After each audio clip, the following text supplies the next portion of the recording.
అంటే ఇండైరెక్ట్గా ఆమె బీఆర్ఎస్ నుంచి పక్కకు తప్పుకుంది అనమాట. ఇది మనం ఆలోచన చేసుకోవాల్సిన విషయం.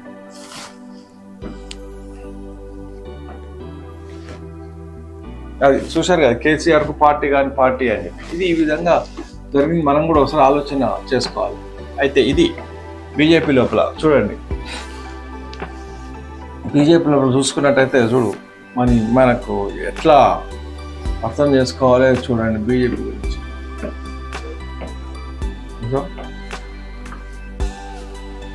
దొంగలంతా ఒకటే నాపై వార్ అని చెప్పేసి రాజాసింగ్ మండిపడుతున్నాడు.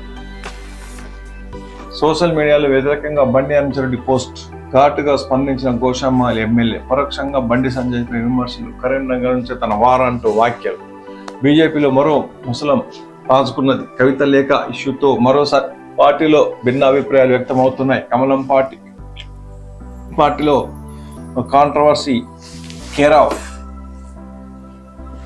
అడ్రస్ రాజాసింగ్. ఆయన ఏం చేసినా చర్చనీయాంశంగా మారుతోంది. తాజాగా కవిత లేఖపై స్పందించిన గోషామాల్ ఎమ్మెల్యే రాజాసింగ్ వాటిని ఏకీవించడంపై పార్టీలో చర్చనీయాంశంగా మారింది. ఈ ఇష్యూతో బండి సంజయ్ అనుచరులు ఇన్వాల్వ్ అవ్వడంతో అన్నదమ్ముల మధ్య చిచ్చు పెట్టినట్లు అయ్యింది. ఈ మధ్యనే మరి ఆయన ఒక ర్యాలీ తీసినప్పుడు, హనుమాన్ ర్యాలీ తీసినప్పుడు ఇద్దరు కలిసి మా ఇద్దరి మధ్య ఎలాంటి భేదాభిప్రాయాలు లేదని చెప్పడం జరిగింది. కానీ మళ్ళీ చిచ్చు రాజు చేసుకుందంట. ఆయన చిచ్చు పెట్టినట్టయింది. సోషల్ మీడియా వేదికగా బండి సంజయ్ అనుచరులు రాజాసింగ్ వ్యాఖ్యలకు వ్యతిరేకంగా పోస్ట్ చేయడంతో ఇష్యూ హాట్ టాపిక్ గా మారింది. కాగా ఆ పోస్ట్ పై రాజాసింగ్ సైతం ఘాటుగా స్పందించారు. తాను అన్నగా భావించే కేంద్ర మంత్రి సంజయ్ పై పరోక్షంగా విమర్శలు చేసేలా ఉండటం గమనార్హం. బండి సంజయ్ అనుచరుల పోస్ట్ పై కౌంటర్. సోషల్ మీడియా లోపల బండి సంజయ్ అనుచరులు చేసిన పోస్ట్ పై రాజాసింగ్ సైతం ఘాటుగానే స్పందించడం జరిగింది. తనపై కరీంనగర్ నుంచి వార్ మొదలవుతుందని రాజాసింగ్ కౌంటర్ ఇచ్చారు. అక్కడితో ఆగకుండా అందరూ దొంగలు ఒకటే పోయారంటూ సంజయ్ పై పరోక్షంగా విమర్శలు చేశారు. అందుకే తనపై యుద్ధానికి సిద్ధమయ్యారంటూ రాజాసింగ్ పేర్కొనడం గమనార్హం. ఈ వ్యాఖ్యలతో ఇండైరెక్ట్ గా బండి సంజయ్ ను టార్గెట్ చేసినట్టుగా తెలుస్తుంది. ఇదిలా ఉండగా సోషల్ మీడియాలో బండి అనుచరులు చేసిన పోస్టుకు పలువురు రాజాసింగ్ మద్దతుగా నిలవడం గమనార్హం. ఎందుకంటే ఆయన చెప్పిన అంశం వాస్తవమేనని రాజాసింగ్ పలువురు మద్దతు తెలుపుతున్నారు. అయితే గతంలోనూ బండి సంజయ్ ఉద్దేశించి రాజాసింగ్ కౌంటర్ ఇవ్వడంతో ఆగమేఘాల మీద ఆకాశపురి హనుమాన్ యాత్రకు సంజయ్ హాజరయ్యారు. కాగా ఇప్పుడు సంజయ్ అనుచరుల వర్సెస్ రాజాసింగ్ మధ్య సోషల్ మీడియాలో వేదికగా జరుగుతున్న వార్పు ఎక్కడ దారితీస్తుందో అని హాట్ టాపిక్ గా మారింది. ఇదంతా పార్టీ లోపల అది ఏం జరుగుతుందో ఎవరికి తెలియదు, కానీ సోషల్ మీడియా లోపల హల్చల్ చేస్తారు. కవిత లేఖతో ప్రస్తావించిన అంశాలను రాజాసింగ్ ఏకీభవించడమే కాకుండా సొంత పార్టీపైనే ఘాటు విమర్శలు, ఆరోపణలు చేశారు. దీంతో బీజేపీ పద్ధతి కక్కలేక మింగలేక అన్న పరిస్థితికి వచ్చింది. దీంతో బండి సంజయ్ అనుచరులు ఎమ్మెల్యే తీరుపై ఘాటుగానే స్పందించారు. రాజాసింగ్ ను పార్టీని సస్పెండ్ చేసిన ఢిల్లీ పెద్దల వద్ద మాట్లాడి కిషన్ రెడ్డి టికెట్ ఇప్పించారని ఆయన సైతం రాజాసింగ్ నెగిటివ్ గా మాట్లాడడం వారు ఆగ్రహం వ్యక్తం చేశారు. రాజ్యసభ సభ్యుడు లక్ష్మణ్ పై కేంద్ర మంత్రిగా ఉన్న బండి సంజయ్ పార్టీలో చేరే కొత్త నాయకులపై సైతం రాజాసింగ్ నెగిటివ్ గానే మాట్లాడతారని సోషల్ మీడియాలో పోస్ట్ చేశారు. హిందుత్వం విషయంలో సపోర్ట్ గా ఉంటారని భావించి గోషామహల్ ఎమ్మెల్యేకు సపోర్ట్ గా ఎన్నో పోస్టులు పెట్టామని, కానీ ప్రతి అంశాన్ని కాంట్రవర్సీ చేస్తున్నారు, నెగిటివ్ గా మాట్లాడితే చాలా మంది కార్యకర్తల సపోర్టు రాజాసింగ్ కోల్పోతారని పోస్ట్ చేయడము హాట్ టాపిక్ గా మారింది.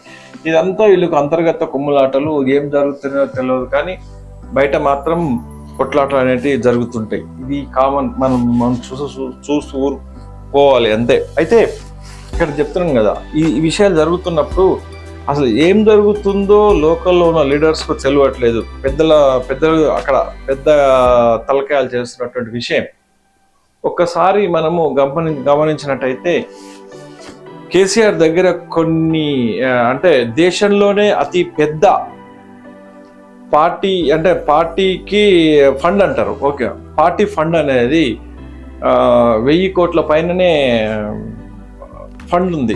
అంత ఫండ్ ఉన్నటువంటి పార్టీ ఏదంటే తెలంగాణ దేశం లోపల ఫస్ట్ పార్టీ మన తెలంగాణకు సంబంధించినటువంటి బీఆర్ఎస్ పార్టీ. అక్కడ ఆ మధ్యన మనము చూసుకున్నట్టయితే ఎలక్షన్ల ముందు కానీ తర్వాత కానీ ఈడీ దాడులు జరిగినాయి. ఈడీ దాడులు జరిగినప్పుడు మొత్తానికి వాళ్ళ యొక్క సంబంధించినటువంటి తెలంగాణకు సంబంధించిన రాజకీయ నాయకులు, మన బినామీ టిఆర్ఎస్ చెందినటువంటి బినామీల పైన కూడా దాడులు జరిగినాయి. ఈడీ రైట్లు ఎక్కడ కూడా డబ్బులు దొరకలేదు. కొంత డబ్బు హెట్రో వాళ్ళ దగ్గర దొరికింది, అది కూడా కేసీఆర్దే అన్నారు అప్పట్లో. ఇదంతా లింకు చూసుకున్నట్టయితే మనకు ఫినిక్స్ కంపెనీ అనేది ఒకటి ఉంది. ఆ ఫినిక్స్ కంపెనీ మీద దాడులు కూడా చేసిర్రు. ఇది కేసీఆర్కు బినామీ కంపెనీ ఫినిక్స్ అనేది. ఫినిక్స్ అనేది శ్రీనివాసరావు అని చెప్పేసి ఒకడు మెయింటైన్ చేస్తాడు. వాళ్ళు ఫినిక్స్ కంపెనీ అనేది ఇక్కడ గచ్చిబౌలి దగ్గర పెద్ద పెద్ద డీల్స్ చేస్తారనమాట. ఇది ప్రాజెక్ట్స్ చేస్తారు. అది ఆ ఫినిక్స్ కంపెనీ వాడు ఒక దగ్గర శ్మశాన వాటికను మెయింటైన్ చేస్తున్నాడు. శ్మశాన వాటిక లోపల మెయింటైన్ చేసినప్పుడు ఆ శ్మశాన వాటికలకు సంబంధించినటువంటి దగ్గర మీకు బూడిదను దాచుకోవడానికి కొన్ని ఇవి ఉంటాయి, ఏది లాకర్స్ ఉంటాయి.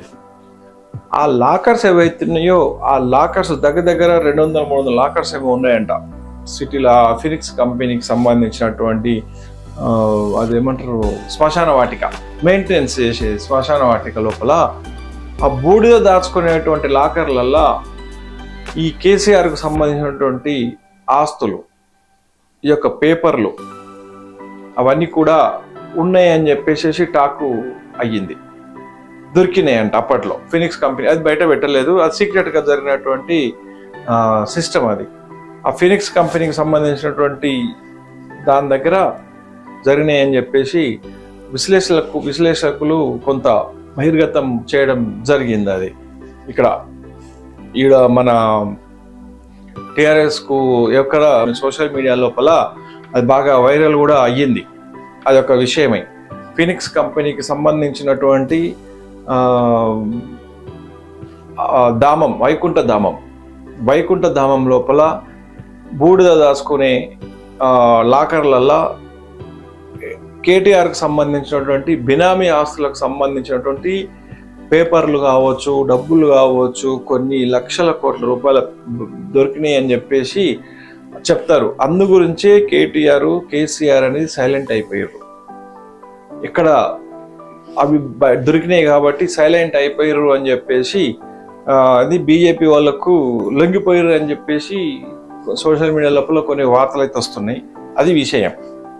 అదే దాన్ని ఏం కక్కలేక మింగలేక కేసీఆర్ కానీ కేటీఆర్ కానీ దాంట్లో ఉన్నటువంటి మన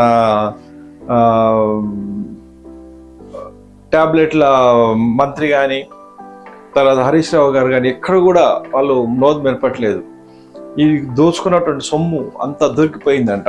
అది తర్వాత బయట తెలుస్తుంది తొందర. ఏంటంటే నిదానం అనేది ప్రాబ్లం అనేది దొంగతనం అనేది ఒకరోజు కాకుండా ఒకరోజైనా బయటపడుతుంది.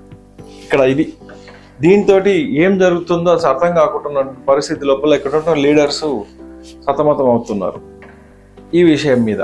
అదొక్కసారి ఆలోచన, అది బయటపడుతుంది, తొందరలో బయటపడుతుండొచ్చు. మనం వేచి చూద్దాం. ఇది ఎక్కడ బయట అది దాచుకునేది కాదు కదా.